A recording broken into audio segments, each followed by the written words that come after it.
This is The Top, where I interview entrepreneurs who are number one or number two in their industry in terms of revenue or customer base. You'll learn how much revenue they're making, what their marketing funnel looks like, and how many customers they have. I'm now at $20,000 per talk. 5 and 6 million. He is hell-bent on global domination. We just broke our 100,000 unit sold mark. And I'm your host, Nathan Latka. Okay, Top Tribe, this week's winner of the $100 is Rich Jones. Okay, Rich Jones, he is stuck in corporate. He wants to break free. He's binging on the show. For your chance to win $100 every Monday morning, simply subscribe to the podcast right now on iTunes and then text the word Nathan to 33444 to prove that you did it. All right, guys, I talked about this earlier, but I schedule like so many meetings that would blow your mind. I mean, all my podcast interviews, right? Hundreds of entrepreneurs I talk to monthly. I schedule, and you know what? I do it so efficiently. I get them all to agree to my calendar, so all the calls are back to back to back. That means I'm not switching in between tasks all day long. I get them to batch so that I can be very efficient. It's so critical. And I use a tool called Acuity Scheduling to do this at nathanlatka.com/schedule. It eliminates the back and forth between me and people I'm trying to meet with. It makes it very simple. And most importantly, they help me keep my no-show rate very low because they send out reminders. Helps you look very professional. So go to nathanlatka.com/schedule to sign up. And you get a great deal. You know, you guys know this. I hit people hard. I make great deals. And Gavin, the CEO, has given us a great deal.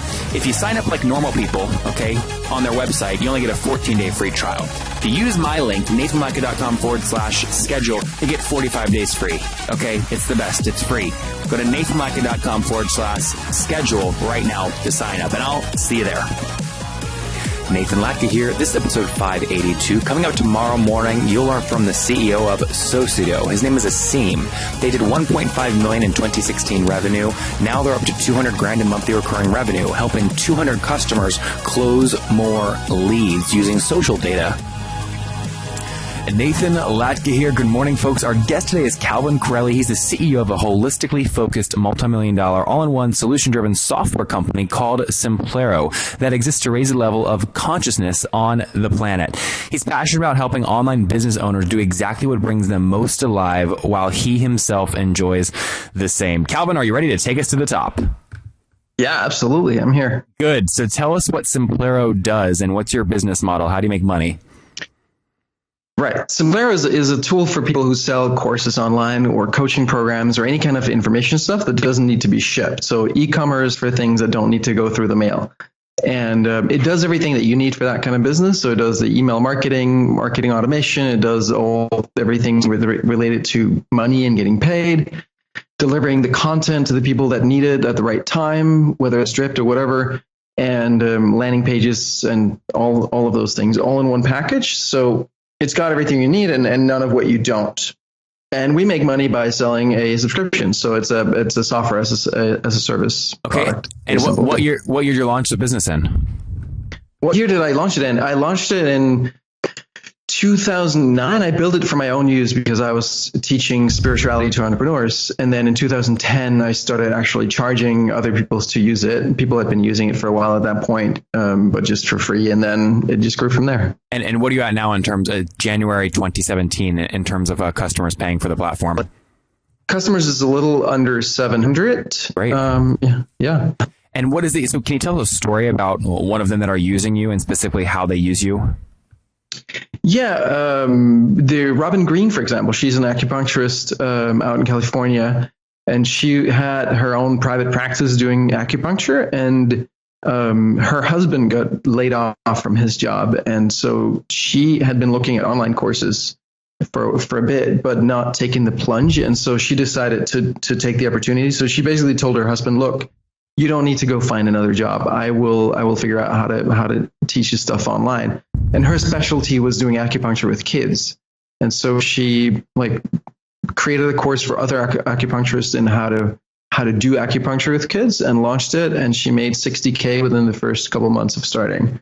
And so that was enough for her to tell her husband, so you don't have to go back. You handle kind of transaction and money and, funnel stuff as well?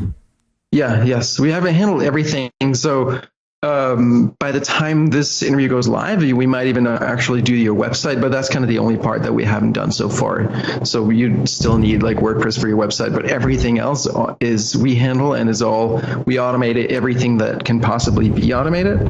And so just take care of everything so that people can focus on, teaching and relating to their audience. And what is so you have a bunch of different pricing plans, 100 per month up to 400 per month. Instead of going into each one, what's kind of the average that a customer is paying you? I'd say it's probably about 150. We charge both a monthly fee and a percentage of revenue, and what that does is basically skews it so that the more money you make, the more money we make, so that our interests are aligned. Like our interest is to make sure that you are as successful as you can be, because that makes us more successful. Which kind of revenue model makes you more money? The transaction percentage approach or the SaaS approach? You can't really break it down like that, because what it does is like once people reach a certain revenue number, they're going to up their monthly so that it lowers the percentage. So it's not, we get, if you break it down by like how much of our revenue actually comes from each, that would not give you an accurate picture. I don't know that I follow you there. So if you just take your total revenue and you say 80% comes from the monthly fee and 20% comes from transaction fees. Right. It's more like 10% comes from transaction fees and 90% from monthly fees. But what I'm saying is that if you are on the like plan with the lowest monthly fee, as you pay more monthly fee, you pay less transaction fee down to zero. So we maxed out at 400 a month or 333 if you're on the annual plan. And at that plan, there's zero transaction fees. So, got it. Okay. So it stands to reason that if you're making enough money, you would go there and then you're not paying any transaction fees. Got it. Okay. That's actually really helpful to understand. Got it. So if you're paying $400 per month, if you're paying monthly, or 333 if you're paying annually, there's no transaction fees there. Exactly. Which people would do if they're doing a huge amount of volume, right? Exactly. Okay, got it. That makes sense. And then is the math simple? Before we learn more about your story, can I just take 700 customers times about $150 per customer per month to assume you're doing somewhere around $100,000 per month in revenue? Yeah, we're north of that, but yes. So I guess I don't know. I always like to say I'm really great at math, but I suck at numbers. I'm so bad at memorizing numbers and actual things. I think our annual average per customer is about $2,100, $2,200 dollars. So it's fair to say you're monthly, you're doing somewhere between, call it $100,000 and $150,000, right? Yes, absolutely. Okay. And then what about economics wise? So has anyone signed up for you and then stopped? What's your gross customer monthly churn? So I actually don't know that number. What I do know is our average retention is over 15 months, between 15 and 16 months. So I don't know how many we lose per month in percentage, honestly. And just to be clear, that so if the lifetime value is 15 months, you could just do 1 divided by 7% monthly churn, which is what would give you 15 months of kind of duration of each customer. How did you get to the 15 number? You're just looking at your user base and saying that's an average? Yeah, exactly. Yeah. So the thing there though is that we have a lot of people who will be with us for just 1, 2, 3 months because they realize this is not a business I want to be in, or for whatever reason they don't stay with us, and then we have people who've been with us from the very start. So it's more like averaging that number. It doesn't tell you a whole lot in that sense, but it really varies. What is you launched back in 2009. Talk to me about your team today. Where are you guys based and how many of you are there? Yeah, so I'm based in New York, and we've got 2 people in Denmark, and then we've got 3 people on the West Coast part-time, but we're a tiny team. So the only actually, me and one guy in Copenhagen full-time and another person in Denmark part-time. I'm Danish and I started in Denmark. That's why we have a significant customer base there as well. And then 3 people on the West Coast that are all part-time. So if you add up all your full and part-time, what is that, like 6 or 7? Yes. Something like that. And then 2 full-time? Mm-hmm. Yeah. Hey, that's good. That's like, I'm making this, I'm kind of doing the math in my head. That's like almost $500,000 per full-time employee per year. If people just focused on profitability and revenue per employee, you'd be at the top of the heap. Yeah. I mean, I'm all about making things really simple and systematic. For the most part, everybody on my current team started less than 6 months ago, and for the most of the time that this product has been there, I've pretty much been doing the whole thing myself, development and keeping it up and customer service. And so I'm all about systematizing everything so that I can handle it. And basically, even when I've been on vacation or whatever, I've been taking care of things and generally been able to do everything in like less than an hour a day, including customer service. Yeah. What is have you raised capital or self-funded? Self-funded. Self-funded. Yeah, this is great. These are like the stories, Calvin, I like hunt for that I just love, because too many people get stuck in the let's go raise a bunch of capital and build a huge team and lose a lot of money and hope for $1 billion exit. But you've built a beautiful little machine that's creating plenty of cash for yourself every year. Mm-hmm. Exactly. Yeah. So let me ask you an interesting question. What do you do with the money? I mean, this is hugely profitable, right? You only have 2 full-time people doing over $1 million per year in revenue. You have plenty left over at the bottom. What do you do with that? Do you go on vacations? You treat your wife, or, what do you do? I invest heavily in myself. Actually, that's something that I do. So either learning courses, workshops. I have a healer that I work with on a monthly retainer. All that kind of stuff. What do you pay your healer? I pay her about $4,000 a month. Okay. Got it. So a lot of this money, you're paying yourself kind of out of the business as a distribution and then using it to invest in yourself. Mm-hmm. And that's why you're so happy and calm right now. Yes, exactly. No, seriously. I mean, so this business is great, and I have great plans for it, and we're investing heavily in both features and where we're going to go with it. But this is just the beginning for me. I have other things that I want to do. Like what? What's next? I really want to be the person that kind of shows the world a different way to live. It's like integrating the spiritual side and the entrepreneurial practical side, like money and heaven and masculine and feminine and left brain and right brain. And like my big dream is to be a special advisor to the president of the United States, maybe not the coming one, but the next one, whoever, on conscious nation building. I look at the world and I'm like, why did we design things to be this way? That does not make any sense at all. What's one thing you would change if you were advising the president right now, whether it's Obama or Trump or whoever? The big question that is like, how do we maximize the contribution and happiness of each individual person, right? It's all about like, who are you specifically, and how do we help you develop the things that are uniquely you into what makes you most happy and generates the most value for society. So Calvin, how would you, I'm going to play president here for a second. I'm going to not do it justice, but we're in the Oval Office right now. I'm president. You're advising me. And I'm going to say, Calvin, I would love for the world to be happy. Currently, the world and the economy is kind of hinge on kind of 2 things, job growth and GDP. So how do we measure happiness? Because we can't communicate growth and happiness if we can measure it went from point A to point B. How do we measure it? I think so. So as you will probably have noticed already, I'm not a big metrics guy. That is totally not my game. So I'm not the person to ask that question. But what I've noticed is that there is that sweet spot for every single person where they are supremely happy, where work doesn't feel like work, and where they happen to be contributing the most that they have to contribute. So it's all about design, figuring out like from schools to work life to institutions. How do we support people in finding that spot and staying there? I guess, Calvin, my question, like the idea you just presented to me feels lazy and I'll tell you why. How do we know if it's working or not? How do we know if people are more happy than they were 6 months ago?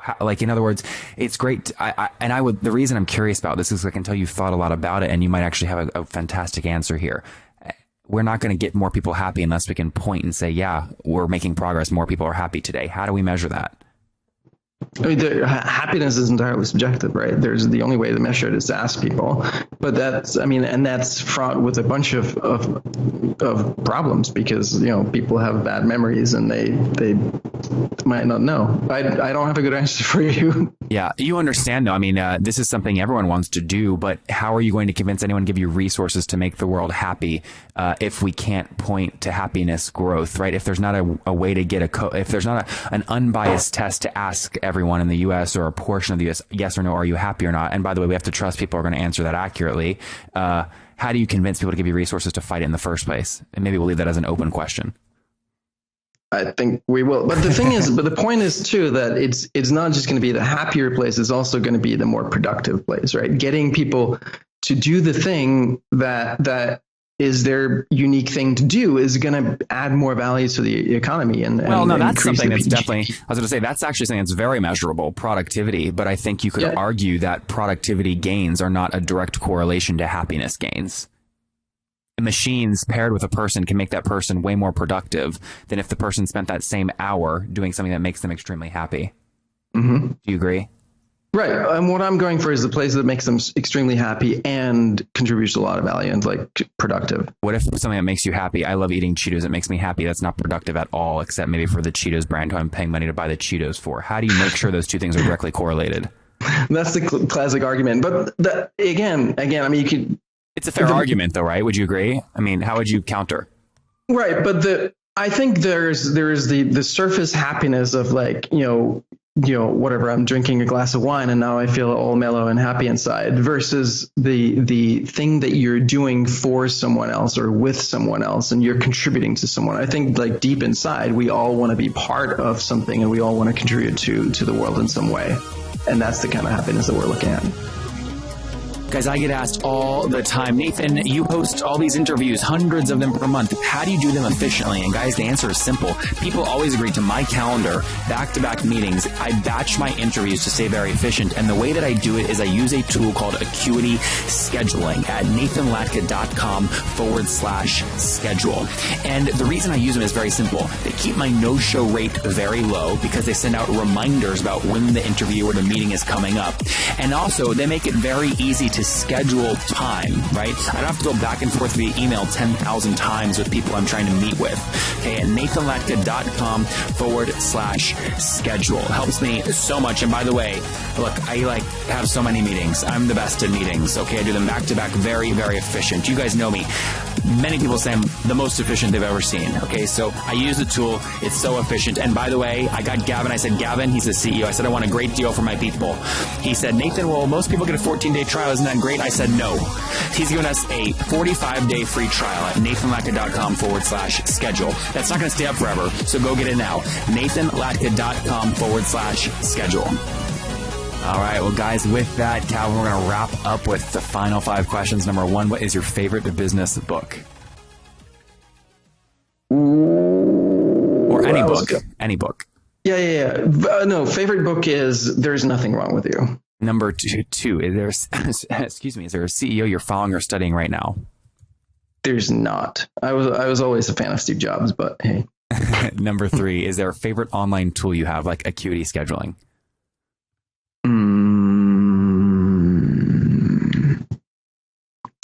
Fastmail. Fastmail. What do you use that for? For my email, I switched from Gmail, and I'm so much happier with Fastmail. Why? It's their interface is just like super fast and clean, and they've integrated, like, it's super easy to set up forwards. And Gmail was amazing when it came out, but all of the new stuff in the social inbox and all that crap, I'm like, I don't get it. I don't need it. I have my system for email and it works really well. Number 4, yes or no, do you get 8 hours of sleep every night? Not every night, but I really strive to. I think sleep is super important. And what's your situation? Married, single? Do you have kids? I am married. I have 2 kids with my ex-wife. They live in Copenhagen. I live here in New York. Oh, very cool. And how old are you? I'm 42. All right. Last question, Calvin. Take us back 22 years. What do you wish your 20-year-old self knew? Just really invest in getting to know yourself and who you are and how you're different. And be that. Top Tribe, there you have it. Invest in yourself, get to know yourself, and then go all in at being that. From Calvin, the founder of Simplero back in 2009. Metrics-wise, again, bootstrapped, which I love, now serving 700 content creators who are selling courses. Each of the 700 customers paying on average $150 per month, doing somewhere around $100,000 in monthly recurring revenue, about 7% gross customer churn each month, which means each customer stays with them for about 15 months for a lifetime value of somewhere around $2,100, with a team of 2 full-time folks, 4 part-time folks, again, building something special and focused on true happiness. Calvin, thank you for taking us to the top. All right. Thank you so much, Nathan. If you enjoyed today's episode, go back and listen to Russ yesterday. He's the CEO of DocSend, which raised $11 million and now has over 2,800 companies paying them with well over 10,000 seats. Top Tribe, I love giving away free money. I feel like Oprah giving away cars, and I have something special for you today. How many of you have heard our super sharp guests talk about success they've had with Facebook and Google Ads? Well, all of you listening right now, yes, if you're listening, you get $100 in free AdWords. Here's how you get it, okay? Again, thanks for listening. Get the free $100 from Google, right, when you sign up with my website host provider, HostGator. Go sign up now to get your free money. HostGator.com/Nathan. Again, that's HostGator.com/Nathan.